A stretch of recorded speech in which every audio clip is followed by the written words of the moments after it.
After 6 rounds all across Australia, it comes down to this, the final showdown on the streets of Sydney Olympic Park, with just 3 races left to determine the championship. And Matt McKeldin, there is plenty to race for this weekend. It's going to be game on. Well, it's been like that all year. The guys have produced such amazing racing.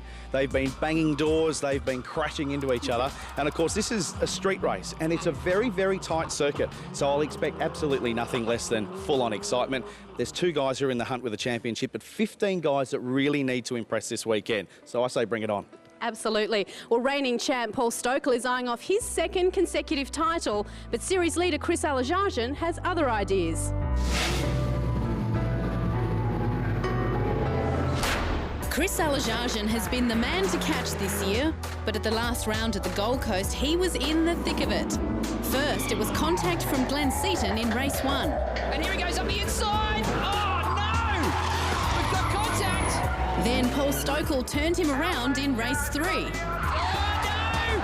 Alajajian's turned around. But he returns to a street track where his confidence is high.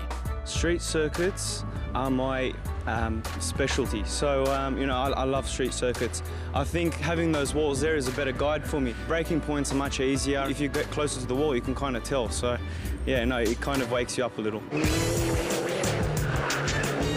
Paul Stokel has carried the #1 plate all year, and he's determined to do everything he can to claim his 2nd championship. I love winning championships. You know, it'll be my 7th if I could pull it off. I've won in different categories around, you know, around Australia over my years, and you know, I just want to, you know, still be competitive, which I am, and you know, continue winning as much as I can. I know Chris is very keen to win this one, so it's not going to be easy. Just 13 points separates Peter McNiven and Sean Carter in the fight for 3rd, and both have faced an uphill battle and some serious repair bills along the way. Sean Carter has smashed Stokel. McNiven. A race win would be great, or a couple of race wins would be ideal, but really the championship's there in the back of the mind, so we really want to bag some points for that and hold on to the 3rd place. I think for us, if you're on the limit, you can be rewarded at a track like this. If you hold back, you can get punished a bit. You can also get punished for being on the limit, but you've got to try. This weekend especially, it's all about getting up front and trying to get as many points as we can. One man short of figure in the mix this weekend is Glenn Seaton. He's a genuine contender and has the inaugural Sydney Trophy to prove it. And in the last race on the Gold Coast, he stormed from 9th to score the win. Anytime you can win any race is quite enjoyable for a race driver, and the challenges that we had at Indy and the results, and also to come through the field was quite rewarding, and it did get me pretty excited. The field for this round has a slightly Spanish flavour, with Jose Manuel de los Milagros and Javier Villa competing as part of their prize for winning the Spanish series. Well, the big difference for us is driving in the right and chain with the left hand. Now it's very, very hard, but we hope that that's a good adapt and we can go quick and pushing the maximum.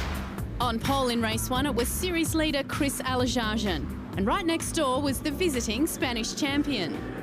Away we go at Sydney Olympic Park. The championship is on the line, and Chris Alajajian from the front row of the grid is driving against a driver who he doesn't really know. He hasn't been racing against Javier all year. And as a racing driver, that's really nerve-wracking, especially on a street circuit like this. But they're all making their way to turn 1. And by the look of it, have made it through. Oh, look at him, he's blocking straight away. Stokel up the inside. Remember, too, that Stokel and Alajajian raced in Spain this year, so they have been over there. Now the Spaniards have come to dance on the Aussie soil. Alajajian leads the way. Stokel's through to 2nd spot. Seaton sits in 4th. Peter McNiven just behind. And that's what's great about this racing circuit. And these cars, oh, that was so close. Seaton almost into the back of Villa. But this circuit is so tight, but these cars are little too, Aaron, so you can go side by side, unlike any of the other categories here this weekend. Down to turns 5, 6 and 7. Normally, during the regular week, this is a bus stop. It's not today. Sean Carter, though, is under pressure. Yeah, he ran just a little bit wide into there. Dallas Milagros down the inside now. Can he make it stick on cold slick tyres? Oh, great move. That's experience, Aaron, right there. And now, Villa blocking the line. McNiven wants to sneak down the inside. He's fighting for 3rd in the championship, remember. He and Carter separated by just 13 points coming into this weekend. They made it through. He's going to try the crisscross. Gives him a little bit of a tap.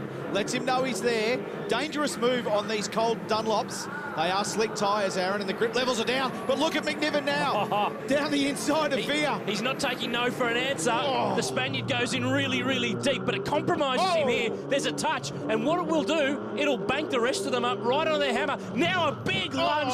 That was naughty. And very, very lucky too, because you hit a mini challenge car in the rear like that, most of the time you end up hitting the wall. And have a look at how they've banked up behind. You've got Sean Carter in there. Gavin York is coming through in the black mini, the Kiwi, who's been very, very consistent this year.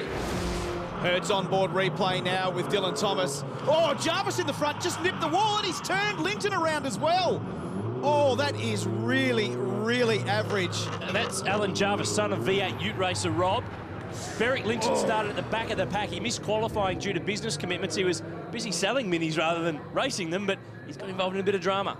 Well, and a bit of an experience probably on Jarvis's behalf as well, and that's how tight it is. Linton's kept moving though. He's kept on the road. He picked up about 5 or 6 places off the start. Lots of experience with Linton, lots of production car racing and mini challenge racing. He's done almost every round this year into the turn 1-2 complex now. Look at this great view from the side of the CXC Mini of Dylan Thomas. Linton trying to sneak down the inside. It is really on in the mid-pack. Sydney's concrete walls soon took another victim. Peter McNiven down through turn 8. Sean Carter's in deep. Oh, and tags the tyre bundle. Big hit. Now, that might just have given third in the championship straight to McNiven, because there's pretty significant right front damage there. Wow, he will be absolutely gutted with that. He just had a big understeer. You could hear the tyres protesting as he went into the corner. Paul Stokel and Glenn Seaton soon moved past the Spaniard, but they couldn't catch Chris Alajajian. The pole man hanging on out in front. Remember too, carrying 50 kilograms of success ballast by virtue of taking pole. Yeah, it hasn't hurt him though. Have a look at him. He is up the front. He's got the championship eyes on. Not long to go now. He's got Stokel behind him. And what he'll want is Seaton to get through and steal some points from Stokel. Alajajian on his way home through turns 11, now through 12. 1 corner to go, and he's going to not quite clinch the championship here, but he's put himself in the box seat. Chris Alajajian takes the first race of the last round here at Sydney Olympic Park. Stokel second, Glenn Seaton in third, but Alajajian is almost home now in the title fight. He can smell it, can't he? And we'll have to wait and see for race 2. But he takes race 1 from Stokel and Seaton. Javier Villa, a great effort in 4th position. And the Spaniard set the fastest lap of that race, but Bryony is with our race winner. Chris, congratulations, another race win, and importantly, you stay ahead of Paul Stokel. Of course, you know, in staying ahead of Paul Stokel means everything to me. The championship means nothing. So, you know, Paul's made the challenge this year, and, you know, it's been fun, and, you know, it's a good one to remember. Stick around, there's plenty more mini action after the break.